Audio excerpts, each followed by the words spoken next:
Hey everyone, my name is Sean Pitcher. I am the performance dietitian that created this nutrition template that you are going to be using. I wanted to go over each of the tabs to make sure that you have a basic understanding of how to utilize each of these tabs and how to utilize the templates so that way you can get the most out of it. So the first tab that you can see I have here, if you end up deciding, right, that you want more individualized and one-on-one help beyond what this nutrition template can provide and help you, or you want to do a free 15-minute call to see if that is an option that you want to go down, this one-on-one services tab will have my Calendly link for you to schedule for that. I have my Instagram here on the left-hand side. I have my pricing.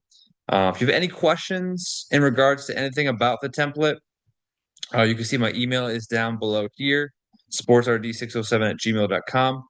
And going into this next tab, one thing I would definitely highly suggest and recommend, and it's going to be part of the calculation, is getting a body composition test done. Now, gold standard is going to be DEXA. Below that's going to be BOD-POD. And then below that would be an InBody. Now, I provided you three links, a DEXA link, an InBody link, and then something called Fitness City. So these are three different links where you can look up and put your address or zip code to find body composition machines in your area to allow you to be able to get that baseline body comp done.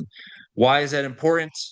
Because that's going to be able to give you information on where your weight, body fat percentage, fat mass, muscle tissue, and several other pieces of information so that way you have a baseline to be able to start off of. So as you progress and utilize this and or eventually use me one-on-one for individualized services, you've got some initial data to go off of to be able to progress from there. I'd also highly suggest getting labs done, but that is a separate service and a separate conversation if that's something you have questions on. Now, to get to the actual calculations page, please making sure you're paying attention to these red boxes. Only adjust boxes in yellow. If it does not have yellow, do not touch the box, do not change the box. You will impact and change all of the different equations that are implemented into this sheet. Please do not do that. So where you're going to start out as, and I just put mine, for example, say you're 33, you're going to put your weight, you're going to put your height in inches. Once you get your body comp done, you will then put your body fat percentage there. You will also click your activity factor. So if you scroll down to lines 29 to 35, you're going to see there's going to be 1.2 to 1.9. So it's going to give you an idea based on how active you are that day, or if you have active days during the week where you're training greater than an hour or more, or if you have off days where you're training maybe 0 to 30 minutes, or it's a more active recovery day, stretching, mobility, walking, etc. This activity factor chart is going to give you an idea on how you need to change your activity to then calculate what your fueling needs are going to be for that. So once you've determined that, you click the drop down box and you'll click the activity factor that best represents your needs.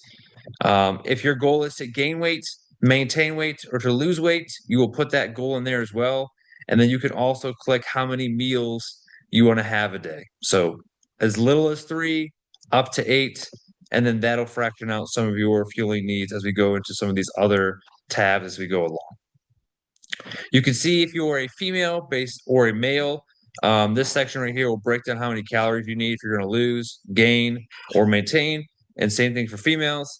Again, male and females are different. So the predictive equations that are utilized in this specific Excel sheets are going to represent for those different changes.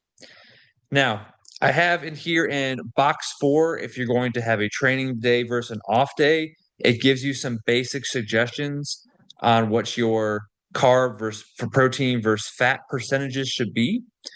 You can change and manipulate these how you feel fit, but these are just general recommendations. On a training day, you're going to need more carbohydrates. On a off day, you're going to need slightly more protein, slightly more fat, because the goal is to prioritize recovery.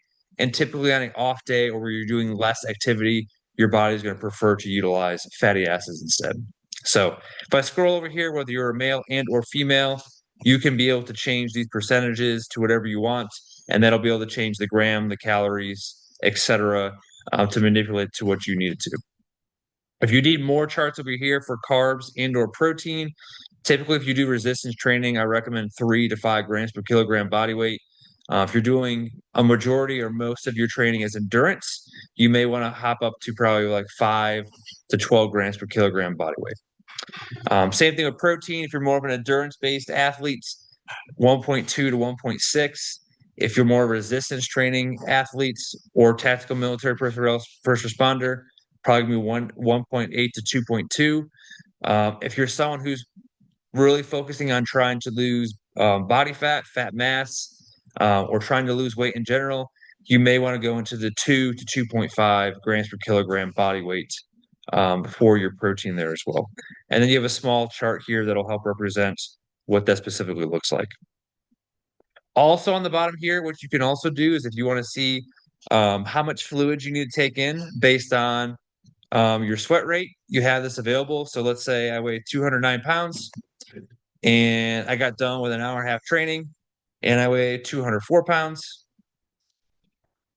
All right, I lost 5 pounds. So for every pound of weight loss, that's 16 to 24 ounces of fluid you're going to need to drink to get back that pound of weight. So if I lost 5 pounds times 16 to 24 ounces, that's roughly how much fluid you're going to take in within the hours after that to be able to regain that.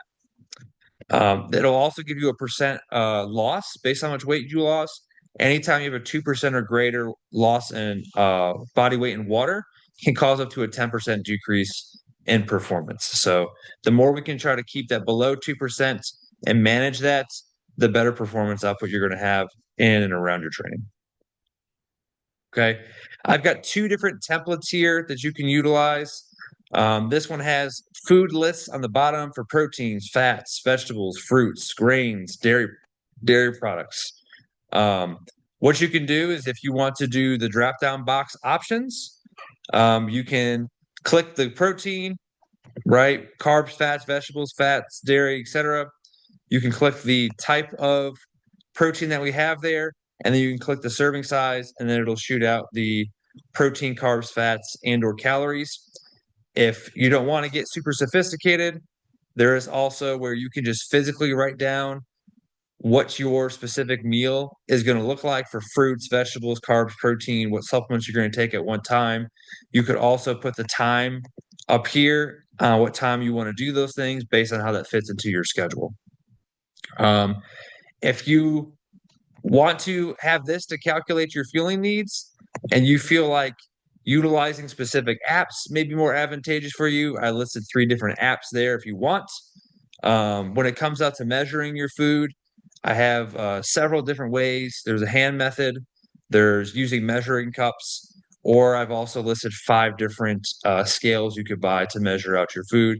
Typically, I find most clients using the hand method and or the measuring cups tends to be the easiest. Now, okay. So that's the 2 different template plans there. On the bottom here, you're going to see an eating out guide. So this has over 50 different restaurant fast food places. This is something I will share with you upon utilizing this, or if you don't get access to it, I'll be able to share that with you as well once you purchase this. And this will give you just some basic feedback on how to choose some better, higher quality choices when you're going out, TDY, traveling, family, friends, vacations, etc., to make better decisions when you are specifically eating out. This tab right here is just basically explaining how weight loss and weight gain works so you do it safely, right? Half a pound to a pound and a half weight loss or a half a pound to a pound and a half weight gain is a safe weight gain per week, which equates to 2 to 8 pounds of weight loss or weight gain per month. And then depending how much weight you want to lose, I provided you an example. So if I want to lose 15 pounds, right, I would divide 15 by 2 and 15 by 8. That gives you the shortest amount of months it would take to reach that goal. And that would give you the longest amount of months to reach that goal. But it gives you a realistic idea of how long it's going to actually take to hit that weight gain and weight loss goal, doing it the right way. We don't want to do stuff too fast and then end up putting on more fat mass than we need to. We also don't want to cut our calories too low and then end up underfueling and then directly impacting our performance, hormones, and many other things. One thing you can do up here in the top, which you can see, is I highly suggest 4 times a month weighing yourself at least 1 time a week on a Monday or Sunday, directly after or directly when you wake up in the morning time before you eat or drink with minimal amount of clothing. This is what will give you, and it's considered a dry weight. So this weight is not impacted by anything, and this will give you a good idea. You can track it here if you want to see how your weight is trending up, down, or if you are essentially sustaining that weight that you want to sustain. This last tab here, again, you can see I have ignore on these last 2 tabs. There's nothing new to click and or utilize in those 2 tabs. That is just something that helps with some of the other tabs for some of the calculations, so please don't touch those. But in this performance nutrition supplement end, I have my discount sheet here that will be shared with you. I've got the different lab companies that I would recommend if you're going to get labs done.